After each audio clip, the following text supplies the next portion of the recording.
Gunz the Duel is an online third-person shooting game.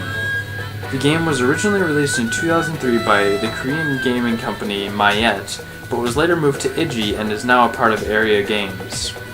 It was a cool little game that featured gravity-defying stunts like running on walls and rolling while shooting, but without knowing the story of Gunz, it can easily be passed over as a mediocre game.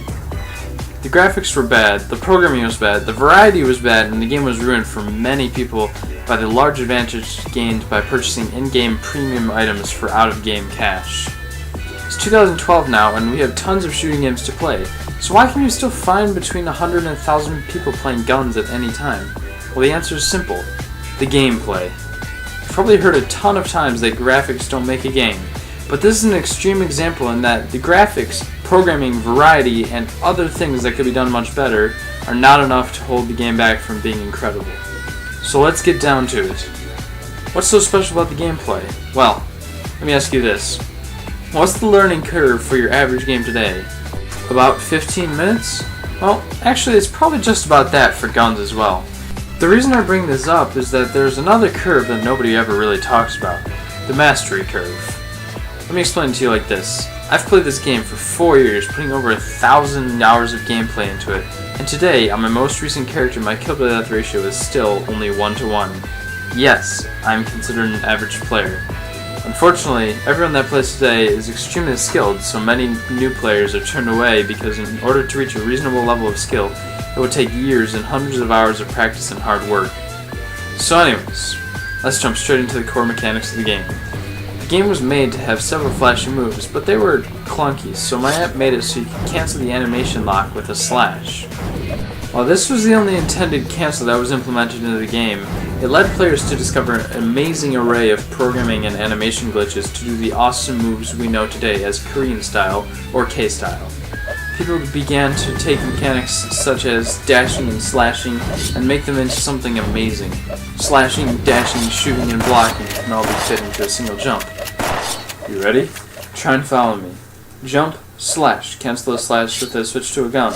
Cancel the switch to a gun with a switch to the sword. Cancel your jump with a glitch dash. Cancel the glitch dash with a normal dash. Cancel the dash with a slash. Cancel the slash with a switch to a gun. Cancel your dash with another glitch dash. Fire your gun. Cancel your shot with a reload. Cancel your reload with switching back to your sword. Cancel your switch to your sword with a block. Jump and repeat and follow up with other things. This is K-style. Not only is it conceptually difficult to learn, but it is also physically difficult to perform.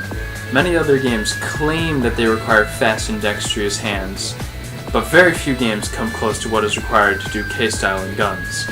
The execution is so fast that people can find it entertaining to simply watch the hands of Gunz players in videos. While not originally intended to be in the game, K-style took the game's idea of replicating an action movie and multiplied it by 100. Wall runs are gravity defying? No! Too much gravity. Move, slash, change direction, shoot, reload, all while floating midair. There are many tutorials on YouTube for the basics of K-style, but over my 4 years of playing the game, I've gathered enough information that I felt was not sufficiently explained that I was able to write a 20-page essay about advanced strategies and techniques for K-style. Still, for some players, K-style was not enough. Enter M-style, or Monk style. Monk was a Gunz player that took things to the extreme. He practiced timing until he had his moves to a frame-perfect perfection. Originally intending to bring a new level of speed to the game, what he discovered was another game-changing glitch: animation freeze. When he brought his techniques to actual deathmatch games, he was mistakenly banned for hacking. His disciple, Sense of Touch, spread word of Monk's discovery.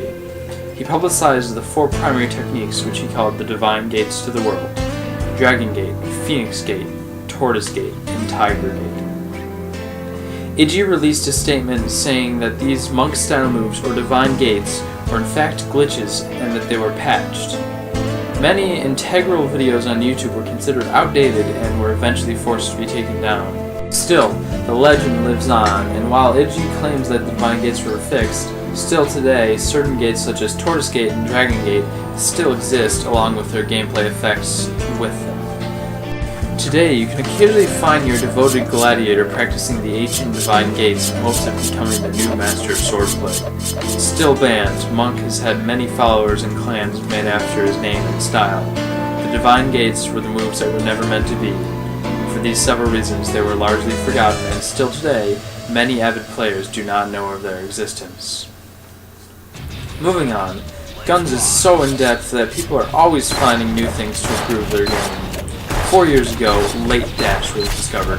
While this move is beyond my ability to demonstrate, there are some who use it to their advantage to become even faster and more efficient at fighting, oftentimes fitting more dashes, slashes, and shots than I could fit if I were just spamming a single one of those. People go to the extremes to get at a top level for this game. I myself spent $160 on a gaming mouse, while many other players top off their expenses around $300 for a mouse, keyboard, and a computer with downgraded or underclocked hardware that's ideal for performing extremely difficult techniques in the game. Beyond Gunz, there are other games that were made with similar ideas, such as S4 League, but the programming and design limited you much more than what you were limited to in Gunz, so still Gun reigned supreme. Mayet is actually making a second Gunz called Gunz the Second Duel, but unfortunately they have committed to what is called the ultimate sin among competitive gaming. They are making the game less complicated. You will no longer need 1,000 keystrokes per minute to play, but you'll also be more limited as to what you can do. Because of this, many Gunz players criticize it for its slow pace and subpar gameplay. Despite what many Gun players will say, I'm excited for Gunz the Second Duel. There's so many things besides the gameplay in the first Gunz that could be improved so vastly that Mayet might be able to create a gigantic player base and perhaps release Gunz the Final Duel with a combination of ideas from both the first and second Gunz, creating the best shooting game ever made. So there you have it, another game added to legendary list of games that were better than they were meant to be. Please keep in mind that I do not recommend you play this game unless you're prepared to deal with things that come along with a 9-year-old free-to-play game, and unless you are prepared to spend a couple of your years learning the mechanics of K-Style. While I hope Gunz the Second Duel will make Gunz more acceptable, there are a few of you who Gunz the Duel is the perfect game for. If the game looks fun to you, I highly recommend you go and try it.